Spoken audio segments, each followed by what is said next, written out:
tayo po ginamit ng ating Panginoong Diyos.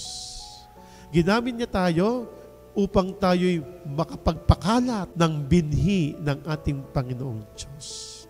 Tulad po ng mustasang ito, si Kristo natanim na sa atin at ito'y kumalat na sa atin.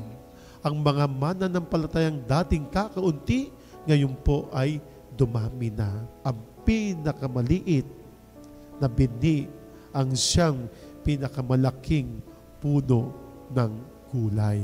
Si Kristo, tunatanim sa atin mula nung siya'y maliit pa. Mula sa lumang tipan na binabanggit ang salita ay nagkatawang tao. Ang mga tatay, sila rin po ang nangunguna, nagpapalawak ng isang pamilyang nagmamahalan. Isang pamilyang nagkakaisa.